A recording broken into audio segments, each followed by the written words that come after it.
Alléluia. Merci Seigneur Jésus pour ce merveilleux moment que tu nous accordes. Attends un peu. Non, il me frappe trop fort à l'œil. Je crois que c'est bien, mais il faut être sage. Après, on a des problèmes dans les yeux. Merci Seigneur Jésus. Amen. Merci Père. Nous te bénissons pour cette journée que tu nous donnes de passer ensemble. Nous te remercions, Seigneur, de nous conduire. Amen. Nous allons laisser la journée entre les mains de Dieu. Laissez tous les gens que nous allons rencontrer entre les mains de Dieu.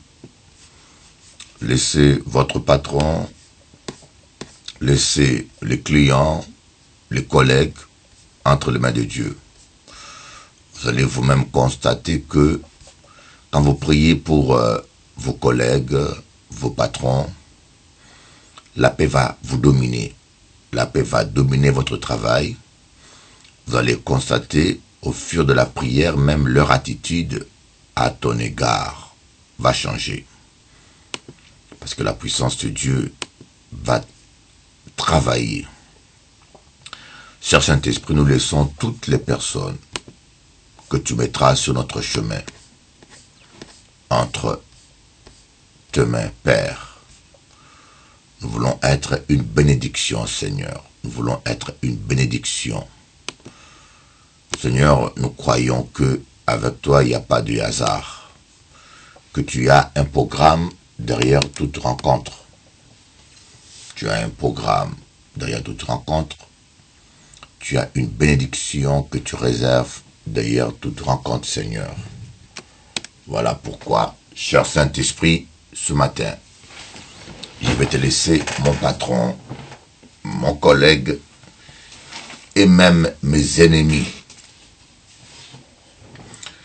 Je veux que cette journée soit une journée de sainteté. Une journée de sainteté, une journée à la gloire de ton nom.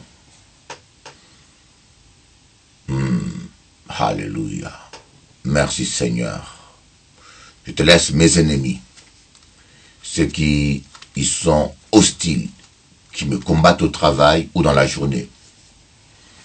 Ta parole nous dit, quand l'Éternel est favorable à un homme, il dispose même ses ennemis à être en paix avec lui. Seigneur, dispose mes ennemis. Dispose-le à être en paix avec moi. Je bénis mes ennemis. Je réclame leur salut. Je réclame qu'ils puissent te rencontrer. Je réclame qu'ils soient délivrés de tous les démons de méchanceté, de tous les esprits mauvais. Dans le nom de Jésus. Alors là, c'est 5 heures du matin. Aux Antilles, c'est 23 heures. Donc je sais que, je pense qu'il y a des gens qui prient à 23 heures.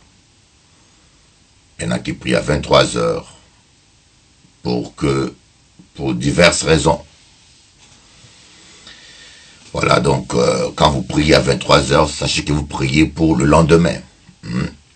Vous priez pour le lendemain, ça revient au même, vous ne manquez rien. Merci Seigneur, mais j'aimerais partager avec vous la parole de Dieu dans ces livres. J'en ai beaucoup différents de Kenneth Hagin. Kenneth Hagin, il a écrit un livre, il n'est plus là, il est auprès du Seigneur, sur la foi. C'était un homme de foi, chaque jour, il a un partage. Aujourd'hui, le 5 octobre, il écrit, on va lire ensemble Ésaïe, chapitre 55, versets 8 à 9. Ésaïe 55, versets 8 à 9. Car mes pensées ne sont pas vos pensées, et vos voix ne sont pas mes voies, dit l'Éternel. Autant les cieux sont élevés au-dessus de la terre, autant mes voix sont élevées au-dessus de vos voix, et mes pensées au-dessus de vos pensées. Ésaïe 55, verset 8 à 9. Parfois, lorsqu'on lit ce que dit la Bible, cela ne semble pas raisonnable du point de vue naturel. Mais ces versets en Ésaïe m'ont beaucoup aidé. Ésaïe confronte nos pensées, c'est-à-dire les pensées de l'homme, avec les pensées de Dieu. Il explique que les pensées de Dieu ou sa façon de penser sont supérieures à la façon de penser de l'homme. La Bible contient les pensées de Dieu.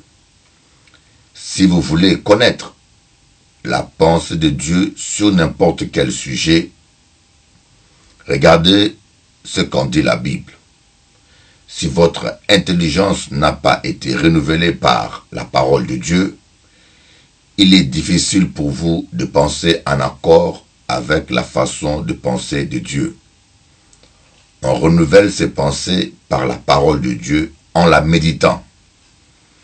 Quand on dit il faut que votre intelligence soit renouvelée, il y en a qui pensent qu'on renouvelle son intelligence en priant. Non, c'est en méditant la parole de Dieu. La parole de Dieu pénètre notre intelligence et nous raisonnons d'après les valeurs bibliques et notre manière de raisonner change. Même si votre pensée a été renouvelée, il est possible que vous ne comprenez toujours pas de votre intelligence naturelle tout ce que dit la Bible. Mais si vous agissez selon la parole depuis votre esprit ou de votre cœur, elle sera efficace pour vous. N'oublions pas ces versets en Ésaïe. Lisons Marc 11, verset 23. Lisons Marc 11, verset 23. Encore une fois, je vous l'ai dit en vérité, si quelqu'un dit à cette montagne, ôte-toi de là et jette-toi dans la mer, et s'il ne doute point en son cœur, mais croit que ce qu'il dit arrive, il le verra s'accomplir. À l'intelligence naturelle, ce verset ne semble pas raisonnable. C'est une autre façon de penser, celle de Dieu. Des braves chrétiens voués et consacrés à Dieu m'ont dit « Je ne veux pas croire que j'ai quelque chose que je ne vois pas. Si j'ai dit que j'ai quelque chose, je ne l'ai pas en réalité, je mens. » Ils n'ont rien compris du tout. Les pensées de Dieu ne sont pas les nôtres. On va faire une déclaration ensemble. Les pensées et les voix de Dieu sont élevées au-dessus des miennes. Répète un peu ça. Les pensées et les voix de Dieu sont élevées au-dessus des miennes. Je renouvelle mon intelligence par la parole de Dieu afin de pouvoir penser à la façon de Dieu et connaître ses voies. Je renouvelle mon intelligence par la parole de Dieu afin de pouvoir penser à la façon de Dieu et connaître ses voies. Merci Seigneur. Vous voyez, beaucoup, nous avons ce problème avec beaucoup de chrétiens. Je peux vous le dire, malheureusement, avec même des pasteurs. Avec deux pasteurs, je me rappelle, il fut un temps où deux pasteurs que je formais, certains pasteurs que je formais, je ne dirais pas tous, certains pasteurs que je formais, spécialement un qui m'a dit « Il faut que je l'avertisse 2 jours ou 3 jours d'avance pour qu'il prépare un message, sinon il ne prêche pas. » Vous voyez, c'est comme si un élève que tu es en train de former, vient te donner des conditions et te montrer comment tu dois le former et l'enseigner. Voyez, je trouve que les chrétiens sont très prétentieux, facilement prétentieux. Ils croient que servir Dieu c'est tellement facile que parfois ils viennent vous montrer comment servir Dieu. Alors que vous êtes son père spirituel, vous êtes celui qui le forme. Alors, ce pasteur m'a dit, il faut qu'il prépare 3 jours d'avance. Vous voyez, c'est raisonnable. C'est raisonnable, c'est la pensée de l'homme. C'est quelque chose de raisonnable. Mais je peux vous dire, si vous voulez marcher avec le Saint-Esprit, ce n'est pas raisonnable. Tout ce qui est raisonnable n'est pas toujours dans le chemin de Dieu. Et tout ce qui est raisonnable et logique n'est pas toujours la voie de Dieu. Il y a des choses qui paraissent logiques, mais ce n'est pas le plan de Dieu. Voyez, vous devez comprendre et vous laisser souvent conduire par l'Esprit. Voyez, j'ai dit aux frères, c'est pas comme ça que moi je fonctionne. Ce n'est pas comme ça que moi j'ai été formé. Aujourd'hui, vous voyez, je suis ce que je suis parce que Dieu a permis que j'aie un apôtre qui m'a bien formé. Mon pasteur ne nous prévenait jamais. D'ailleurs, il nous avait averti. Il a dit, moi je vous préviens jamais quand vous devez prêcher. Parce que j'estime, étant que homme de Dieu, vous devez toujours être prêt. Un homme de Dieu, prêcher ou pas prêcher, il doit avoir un message. Il doit méditer la parole de Dieu tous les jours.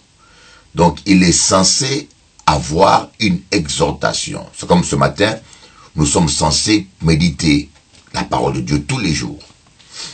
Et c'est comme ça qu'il nous faisait. On allait à l'église, il disait, toi tu prêches, sans prévenir. Et tu avais intérêt à prêcher. Hein. Et par là, ça nous obligeait tous les jours à nous préparer. Ça nous obligeait tous les jours à nous préparer. Ça nous obligeait tous les jours à avoir un message. Et ça nous obligeait aussi à céder au Saint-Esprit. Parce que quand vous préparez trop, préparer un message n'est pas mauvais. Mais quand vous préparez trop aussi, vous devenez intellectuel. Vous devenez trop intellectuel et vous marchez avec vos raisonnements. Et je vous dirais que toutes les conventions que j'ai faites cette dernière année, aucune n'a été préparée. Aucun enseignement n'a été préparé. Les enseignements, je l'écris 1 heure d'avance. Et certains même, par exemple le message de ce dimanche matin d'hier, ça n'a pas été préparé. C'est par l'Esprit de Dieu. Vous voyez? Donc, il faut qu'on apprenne à céder à l'Esprit. Nous avons toujours tendance à raisonner. Ça doit être comme ça, ça doit être comme ça. Nous avons toujours, c'est ça le problème de l'homme. Et c'est ça le problème aussi que le Saint-Esprit a. Il n'arrive pas à nous guider, à nous diriger, parce que nous avons nos pensées, nous avons nos expériences, et nous avons du mal à céder au Saint-Esprit. J'espère que vous arrivez facilement à me suivre. J'ai eu aussi un même problème avec des choristes. Dieu n'est pas contre qu'on puisse organiser les choses. Dieu n'est pas contre qu'on puisse faire un programme. Dieu n'est pas un Dieu de désordre. Mais Dieu veut que nous puissions faire un programme avec lui, qu'on puisse organiser avec lui, et que nous soyons prêts à changer même le programme quand le Saint-Esprit le veut. Voyez la différence? Il faut trouver l'équilibre. Il faut apprendre à céder au Saint-Esprit. Il m'est arrivé de préparer un enseignement dans ma dernière convention en Martinique. J'arrive à la chaire, le Saint-Esprit m'amène à un autre message, même en Guadeloupe. Je cède à l'Esprit. Mais si vous êtes têtu, vous allez refuser que l'esprit s'exprime au travers de vous. C'est pareil que, par exemple, j'ai des problèmes avec des chorales. Ils ont fait un programme de chant. Et c'est ça le problème avec les gens. J'ai eu affaire à beaucoup de dirigeants qui me disent, Bishop Eli, on a fait un programme, tu ne le respectes pas. Vous voyez, moi je suis très prophétique. Parfois je suis à la chair. Le Saint-Esprit me donne un chant. J'entends un chant qui naît dans mon cœur. Je ne le cherche pas, je l'attends qui naît dans mon cœur. Alors, les musiciens disent, il faut qu'ils soient avertis un jour d'avance, qu'ils soient avertis pendant la répétition, pour répéter comme ça. Alors, il y a un choix. Alors, où je cède aux musiciens, le dimanche quand l'Esprit me donne un chant, je n'écoute pas le Saint-Esprit, parce que le musicien maintenant, c'est eux qui sont les maîtres et le chef de l'église, ou bien je cède à l'Esprit Saint. Tant pis même si les gens doivent chanter sans musique. Vous voyez, mais j'ai eu affaire à beaucoup de chrétiens, parfois musiciens, qui se sont plaints et qui n'ont pas compris que ce n'est pas contre un homme qu'ils ont affaire, mais c'est le Saint-Esprit. Le Saint-Esprit est souvent improvisateur. Le Saint-Esprit parfois improvise les choses. Quand vous voulez marcher avec le Saint-Esprit, vous devez marcher selon les pensées de Dieu et être prêt à l'improvisation et aux surprises. Tu peux faire ton programme de telle manière, mais le Saint-Esprit, en pleine journée, il change le programme. Et si tu cèdes à l'Esprit, tu vis la gloire de Dieu. Si tu résistes à l'Esprit, tu vas à côté. Amen. Les pensées de Dieu ne sont pas nos pensées. Arrêtez le problème que nous avons, surtout les gens raisonnent trop. Je peux vous le dire, même pas que les chrétiens, même les pasteurs raisonnent trop. Nous raisonnons trop avec la chair. Trop, trop, trop, trop.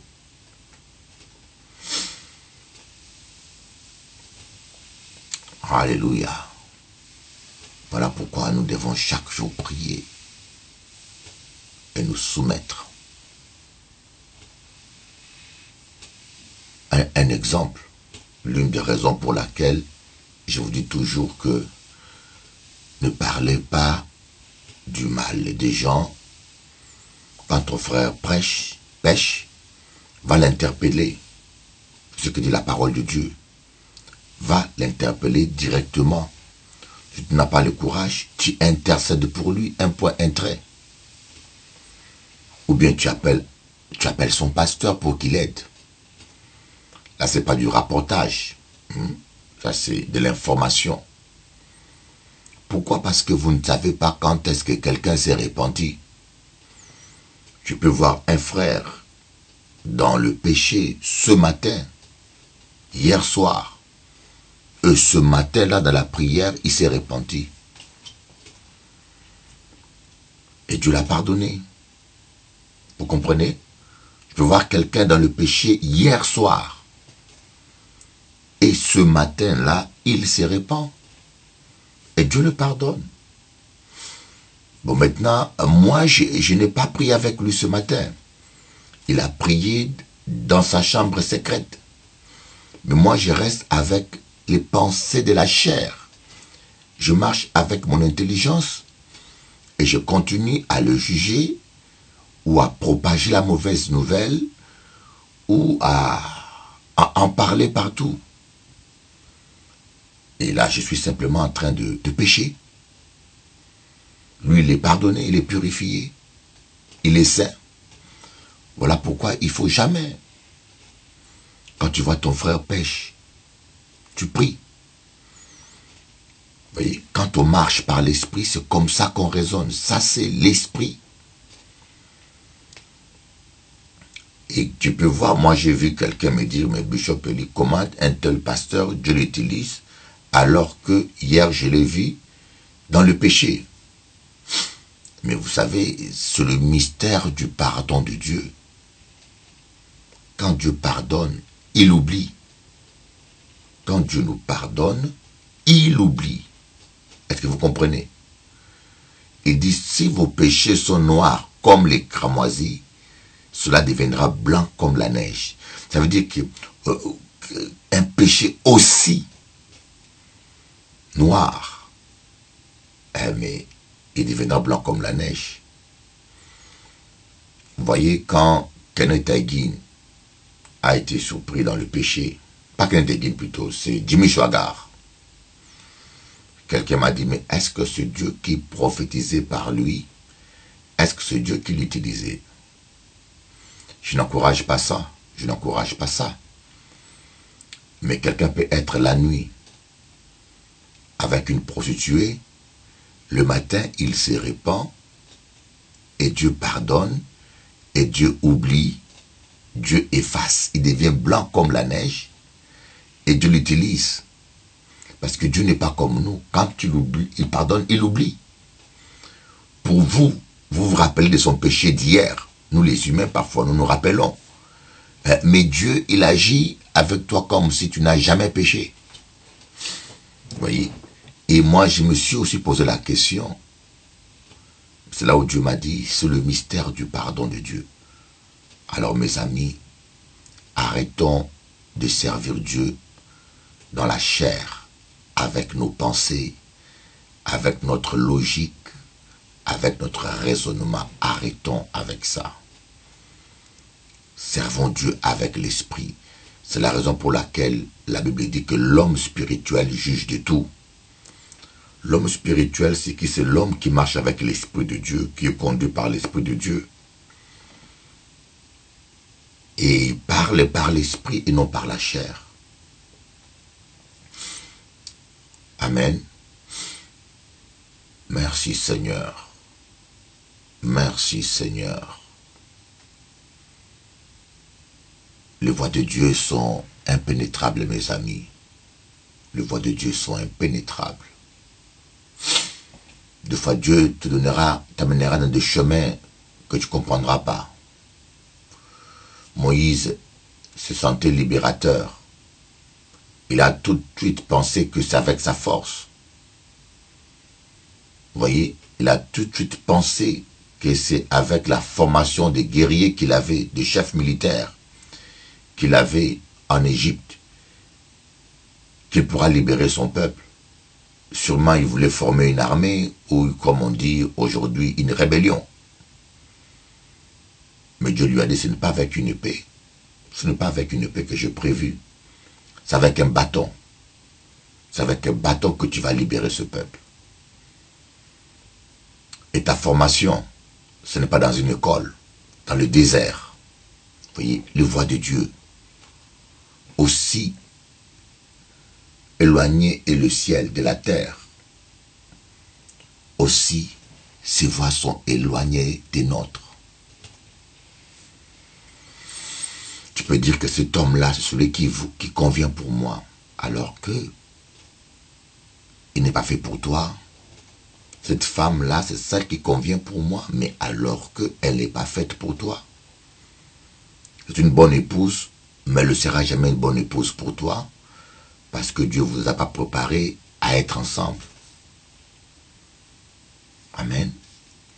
Alors je dis, Seigneur, je ne marche pas avec mes convoitises, ou avec ce que je veux, Seigneur, ce que toi tu veux dans ma vie. Ne me laisse pas prendre mes voies. Oh Seigneur, dis un peu ça. Seigneur, ne me laisse pas prendre mes voies. Dis un peu à haute voix. Seigneur, ne me laisse pas prendre mes voies.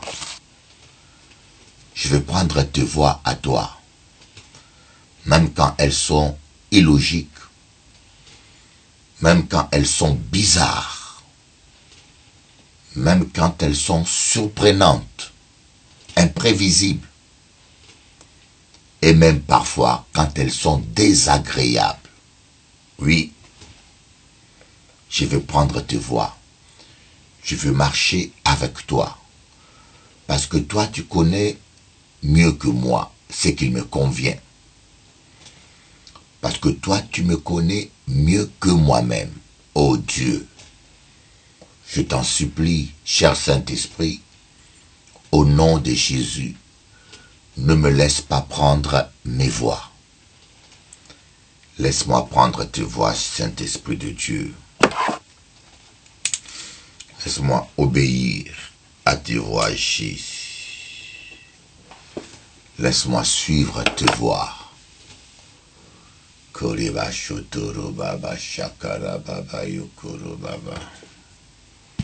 Alléluia. Alors, dans tout ce que nous faisons comme plan, soyez souple. Moi, j'ai compris qu'on fait des programmes. La parole de Dieu dit, confie à l'Éternel tes projets, donc tes programmes. Ils se réaliseront. Moi, j'ai fait mon programme et je l'amène devant le Seigneur. Je dis, Seigneur, voici mon programme que j'ai fait. Voici le message que j'ai préparé pour le culte. Voici le programme que j'ai fait pour ma famille. Voici le programme que j'ai pour aujourd'hui. Je suis soumis à toi, Saint-Esprit. Tu confirmes et tu changes ce que tu veux changer. Je sais que tu as toujours raison dans tes choix. Un exemple. J'avais rendez-vous avec le dentiste. La semaine passée, je crois bien. J'ai pris un rendez-vous lundi. Il était question pour qu'on m'enlève la dent. Une dent de sagesse. La dame, la dentiste qui a vu ma dent, n'a même pas fait 2 minutes, même pas 1 minute. Tout de suite, il a dit, il faut l'enlever. Et moi, je me suis dit, il faut que je voie une deuxième. Mais j'étais peu embêté. Mais qu'est-ce que c'est fait? Chose rare. Ce rendez-vous-là, je l'attendais pendant 1 semaine.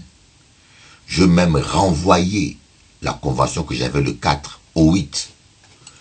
Bizarrement, j'ai oublié le jour de rendez-vous. Je suis allé le lendemain. Le frère Georges m'a pris, on est allé, on arrive là-bas. On dit, mais monsieur, c'était hier. J'ai dit, mais c'est pas possible que j'aie oublié ça. C'est incroyable. Voyez, ça c'est, j'avais mon programme. Mais Dieu avait son programme. Dieu a annulé ses rendez-vous. Alors, je suis allé au CHU. Le frère Georges m'a mené au CHU. Et au CHU, un autre médecin dentiste m'a regardé les dents. Il a dit, cette dent-là, on peut la sauver.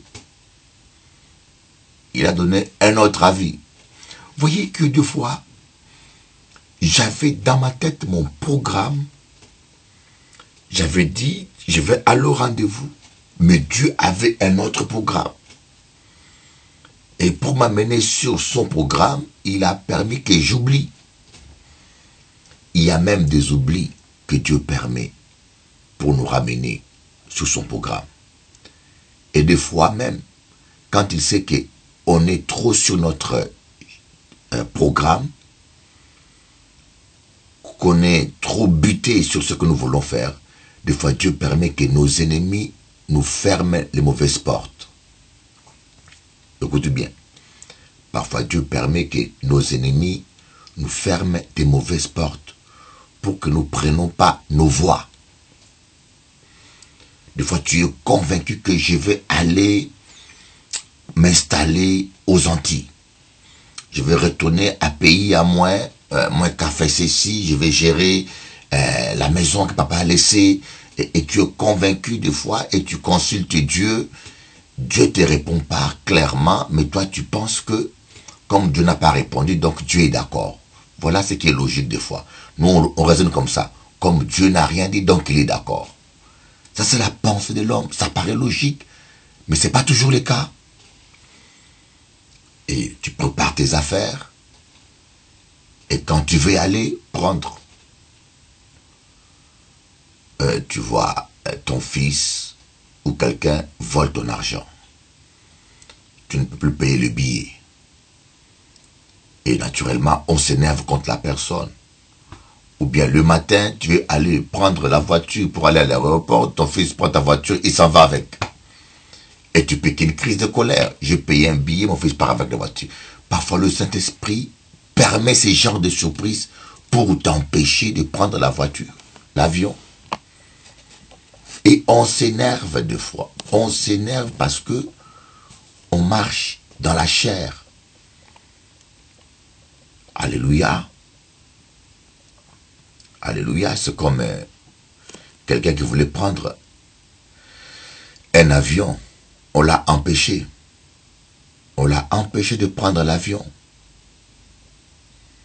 Il s'est énervé. Il est arrivé en retard à l'aéroport et l'avion a décollé. Il était fâché, très fâché contre la personne qui l'a mis en retard. Il a piqué une crise. Mais le lendemain matin, il apprend sur le journal télévisé que l'avion a brûlé. Il apprend que l'avion a brûlé. Oh, il est passé de la colère à la reconnaissance. Il est allé remercier son ami, il a dit, c'est toi qui m'as sauvé la vie. Heureusement que tu étais en retard. Voyez, c'est pour cela que je vous dis, quand vous marchez avec l'esprit, ne murmurez pas. Ne murmurez pas, ne vous plaignez pas. Ça, c'est des païens qui font ça. Se plaindre tout le temps, murmurer. Ces voix sont élevées au-dessus de nos voix. Rendez grâce à Dieu en toutes circonstances. Rendez simplement grâce à Dieu en toutes circonstances. Seigneur, merci pour tout ce qui se passe. Merci pour tout ce qui m'arrive. Seigneur, je te dis simplement, thank you, Lord.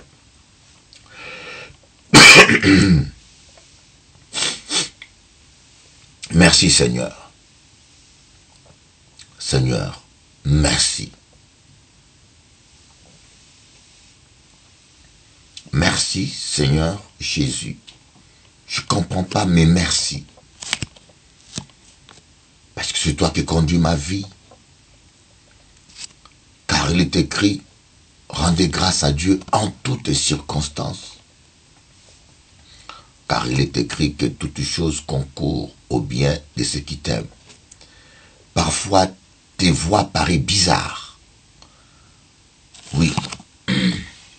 Nous devons te faire confiance. Pourquoi Dieu permet que je sois au chômage? Pourquoi Dieu permet que même parfois j'échoue? Moi, je me rappelais quand j'avais fait l'informatique industrielle, je suis allé faire un stage. On devait m'embaucher. Il y a 25 ans. En ce temps-là, les informaticiens commençaient avec 4 000 € de salaire. Début de carrière. Hein. C'était quand l'informatique venait d'arriver en Europe. Et j'ai fait l'informatique industrielle. Je ne voulais plus servir Dieu. J'avais 2 filles à Lyon et j'étais déçu par les chrétiens et mon pasteur qui m'avait trahi. Je me suis dit, Seigneur, je ne veux plus te servir. J'en ai marre. Mais tu auras ta dîme comme convenu. Je t'aimerai toujours à vie. Mais quant à ton histoire là d'aller prêcher, j'en veux plus. J'en ai ma dose. J'ai fait ma formation et puis j'étais au stage et pendant que j'étais stagiaire, j'ai formé un autre stagiaire. Et à la fin du stage, j'étais sûr qu'on allait m'embaucher. J'ai vécu une injustice inimaginable. On a embauché le stagiaire que moi, Bishop Eli, j'ai formé, et moi, on m'a viré. J'avais un cœur amer, j'ai dit, c'est du racisme, j'ai tout imaginé. Je pleurais en rentrant chez moi, j'étais dégoûté. Mes voix se sont écroulées. Mes plans se sont écroulés. Tout n'a pas marché. J'en ai même en voulu à Dieu. Seigneur, pourquoi tu me laisses? Dans un tel où étais-tu? Mais aujourd'hui, j'ai compris que Dieu a permis ça pour que je retourne dans le ministère. Parce que mon plan était d'abandonner le ministère. Mais Dieu a fermé la porte. Dieu a permis peut-être que les gens racistes puissent me faire une telle injustice pour que je sois obligé de retourner dans le ministère. Ah, vous voyez, ces voix ne sont pas nos voix. La seule chose, la plus importante, c'est que votre vie soit en ordre avec Dieu. Toute chose concourt au bien de ceux qui craignent l'Éternel. Pour moi, craindre et aimer, c'est pareil. Quand on aime Dieu, on les craint. Toute chose concourt au bien de ceux qui craignent l'Éternel. Voilà pourquoi Élie disait, l'Éternel devant qui je me tiens est vivant.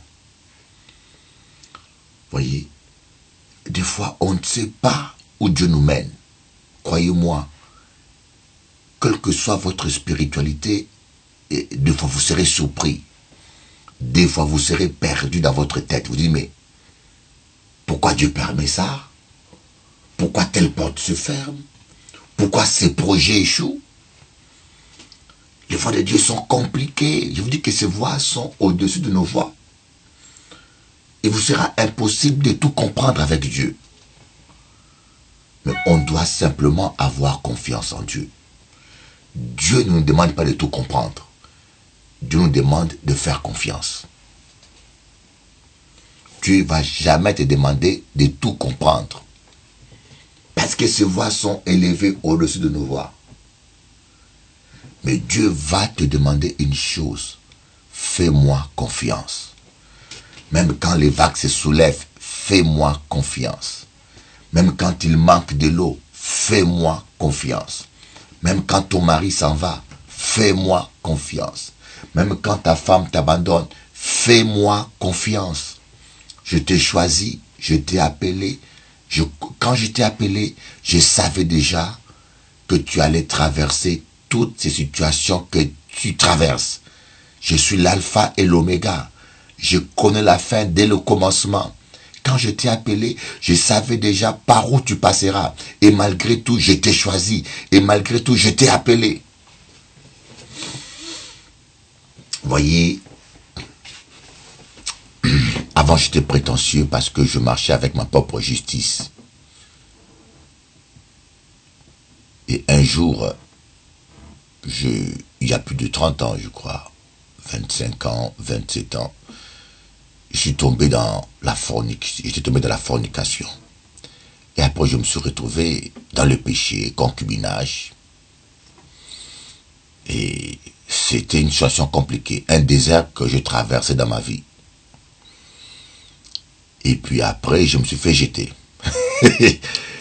et ma mère était partie. Elle était partie auprès du Seigneur. La même semaine, je me suis fait jeter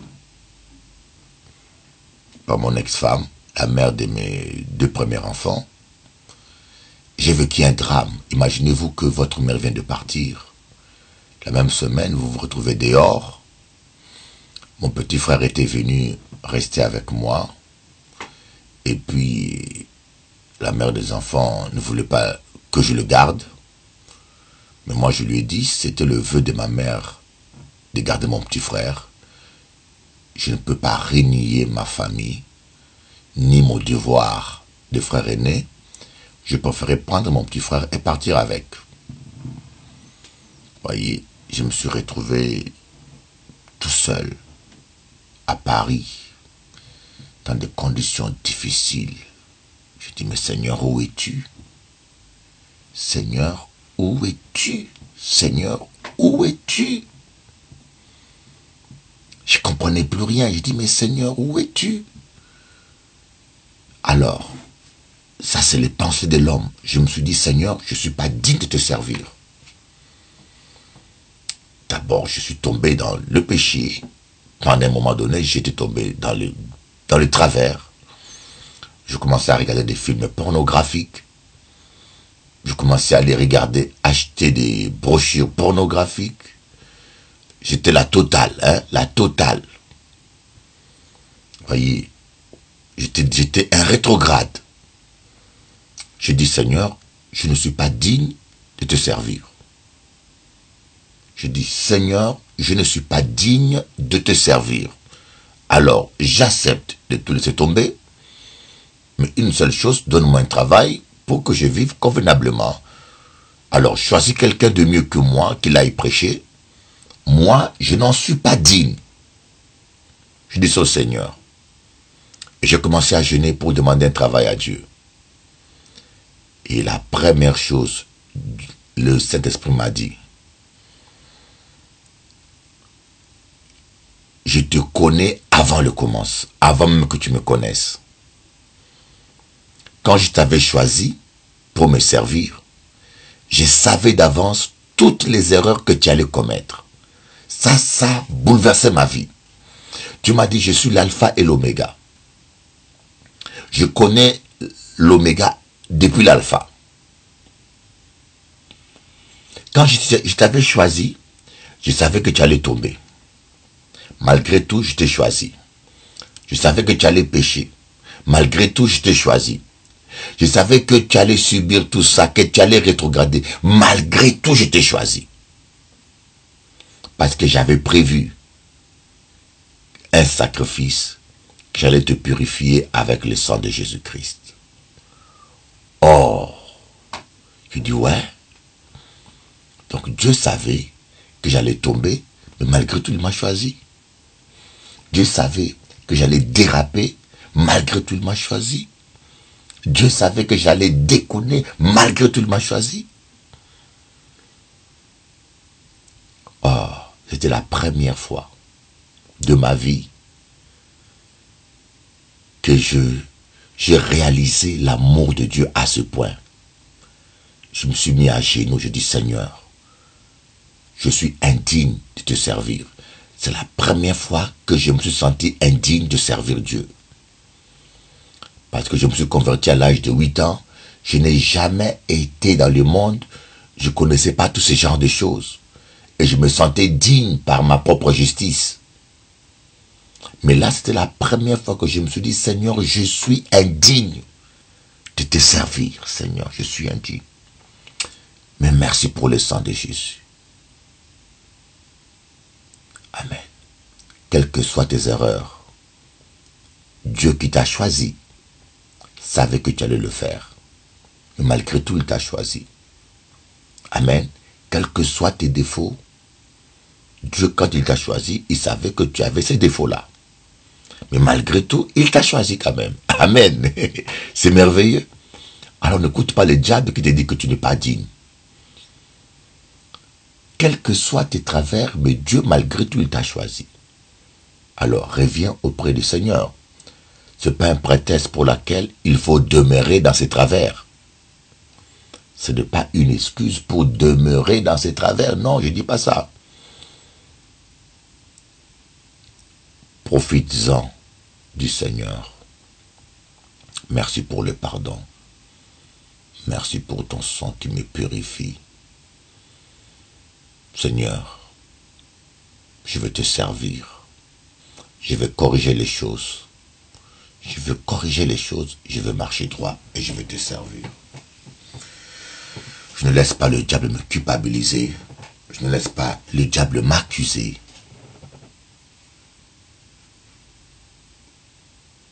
Mais je laisse ton esprit me conduire.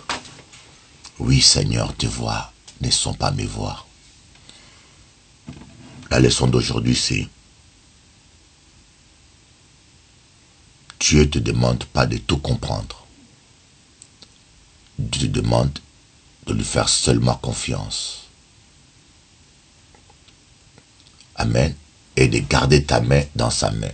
Voyez, un aveugle, quand il est conduit par un chien ou par quelqu'un d'autre, il ne comprend pas le chemin. Il ne voit pas. Il y a du bruit, il y a toute une ambiance autour de lui, mais il fait confiance à son chien. Un jour, je vis un aveugle marcher dans le métro. Extraordinaire. Il tient son chien, Il fait confiance à son chien. Dieu m'a dit, mais regardez, même un aveugle fait confiance à son chien. Mais mes enfants ne me font pas confiance. Quel que soit ce qui se passe autour de toi, ne cherche pas toujours à comprendre. Fais confiance à ton Dieu et tiens fort la main de Jésus. Il sait bien, lui qui t'a appelé, il savait tous les tumultes que tu allais traverser. Malgré tout, il t'a appelé. Dis-toi, Seigneur, tes voix ne sont pas mes voix. Je te fais confiance, papa. Alléluia. Je ne vais plus murmurer, Seigneur. Je ne vais plus me plaindre. Je ne vais plus me poser des questions trop compliquées comme Job. Je ne vais plus me poser des questions trop compliquées. Quand je ne comprends rien, je te fais seulement confiance. Parce que tes voix sont élevées au-dessus de nos voix. Tes pensées sont élevées au-dessus de nos pensées. Je vais seulement te faire confiance. Parce que je sais que tu as toujours raison. Et ce que tu veux pour moi, c'est de bonnes choses. Merci Jésus. Merci Jésus. Je te fais confiance. Dis un peu ça. Seigneur, je te fais confiance. Saint-Esprit, je te fais confiance.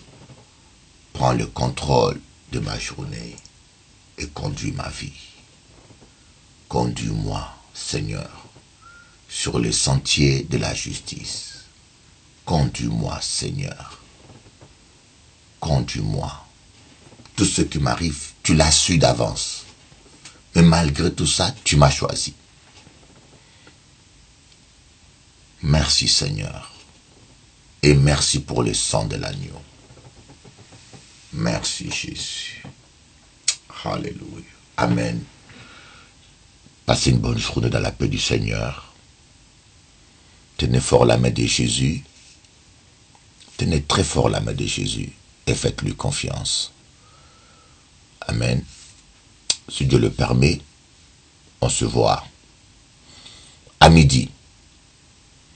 À midi, pour ceux qui sont en Europe, heure de Paris, ou à, comme on dit, à 6 heures, heure des Antilles, heure de New York. Parce que là, c'est minuit, heure de New York. C'est minuit, hein, aux Antilles. Mais ici, c'est 6 heures du matin. Non, ici, c'est 6 heures du matin, voilà. On a un décalage de 6 heures. S'il n'y a pas d'empêchement, d'accord? Parce que je vais aller voir ce jeune empêchement. Nous allons repasser cette prière de matinale. Mais normalement, je ferai tout mon maximum pour être avec vous en direct.